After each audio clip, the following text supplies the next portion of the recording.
How do you know when you're ready to write your novel?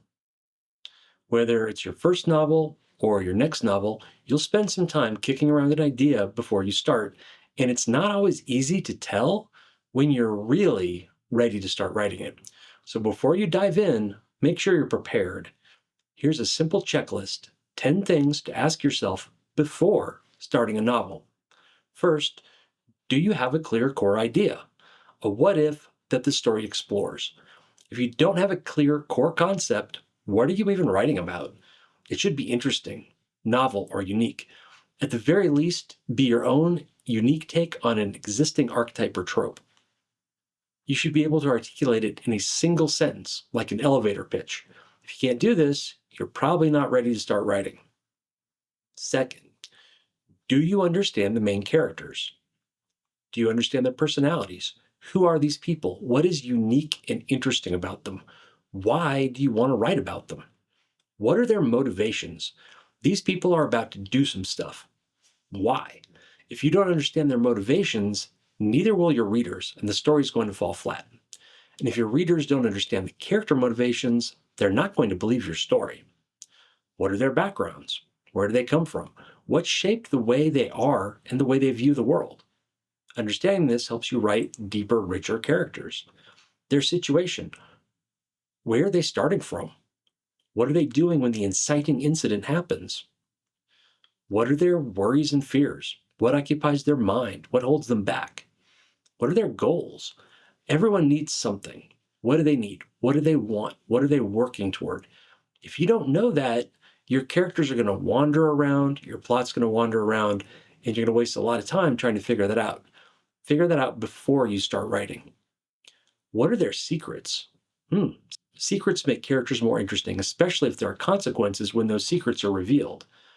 Do you understand their relationships? How are they connected to other characters in the story? How are they connected to other people in their lives?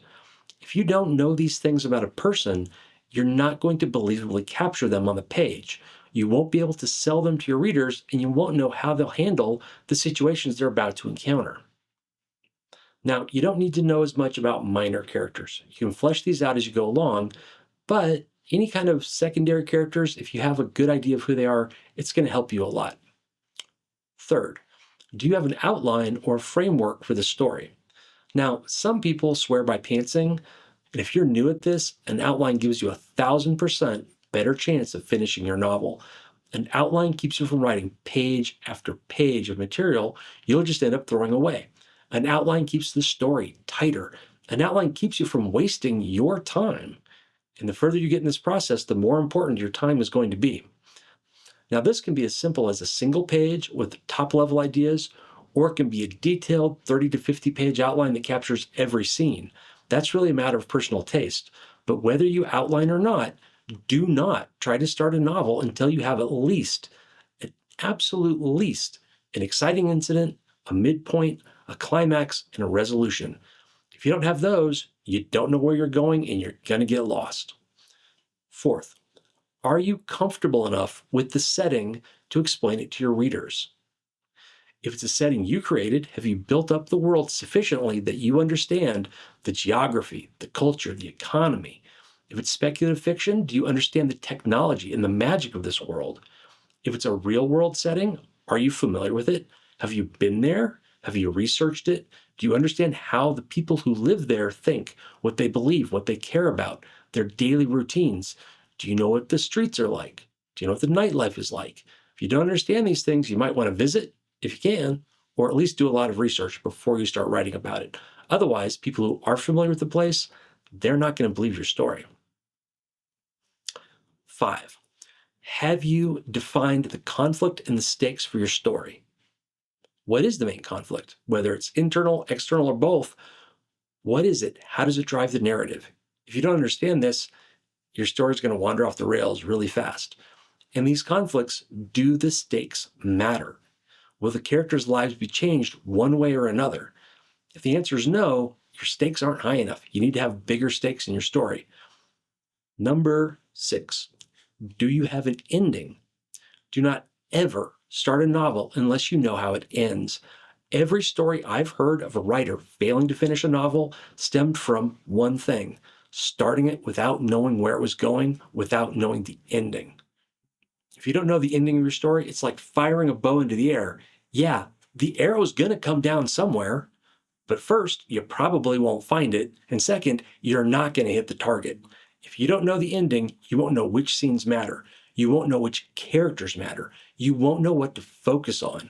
If you don't know the ending, then you probably don't know your characters, their goals, or their situation well enough. If you don't know the ending, you don't know what's important. Now, let's get into some more practical and mundane aspects of writing. These aren't story dependent, but you should consider these before starting a novel. Brings us to number 7. Do you have the right writing tools? Now, how you write is a very personal choice. Everybody works a slightly different way. There's no one right way. But make sure you have the tools you need, whether it's a laptop and a word processor, a pen and a notepad, your phone and some writing software, Scrivener, Word, Google Docs, whatever. Just make sure you know what you're going to use, that you have it, it's set up, and you know how to use it. Also consider backups for your work. The last thing you want is working on something for 6 months and then losing it due to a virus, accidentally deleting a key file, or a computer crash. This sucks, and a lot of us have been there. Don't repeat our mistakes. Cloud storage or even an external drive can save your work and save your sanity. Number 8. Have you done your research? Not every project needs this, but if yours does, have you done it? Is it organized? Do you understand it? Do you need to do more? Make sure you've done it and done enough of it before you start. Number 9, dedicated time and space to work. Again, this is deeply personal, but a dedicated writing space, a distraction-free, comfortable space for writing helps immeasurably. So does a regular schedule. And coordinate this with your family and your friends so they can support you and back you up and know when you're not available for their stuff because you're writing. This will make the writing go so much faster, and it will ensure you make steady progress as you go along. And finally, number 10, motivation and accountability. Let's face it, writing a novel is not easy. It helps to have a plan to maintain momentum. Deadlines help. A writing group helps. A writing buddy helps. Personal rewards you give yourself for hitting major milestones, that can motivate some people. And you need a resilient mindset. You have to be prepared for setbacks, revisions, negative feedback, having to throw away an idea you were in love with. These and all sorts of other hurdles are going to come up as you write a novel because it takes a lot of time and life's going to happen during that time. So you have to be ready for that. You have to be resilient. You have to be flexible or you probably won't get there. So before you start writing a novel, ask yourself these 10 questions. Do you have these bases covered? If you do, you're good to go. Jump right in there. If you don't, you might want to spend a little more time in your pre-writing before you jump in and try to tackle a novel, especially if it's your first novel. And here's a bonus tip. An antagonist is a good idea. Not every genre and not every story needs one, but a well-developed antagonist with clear goals that directly conflict with your protagonist's goals will help make your story far more interesting. Now get out there and write that novel, and if you're not ready, do your pre-writing so that you will be. Till next time.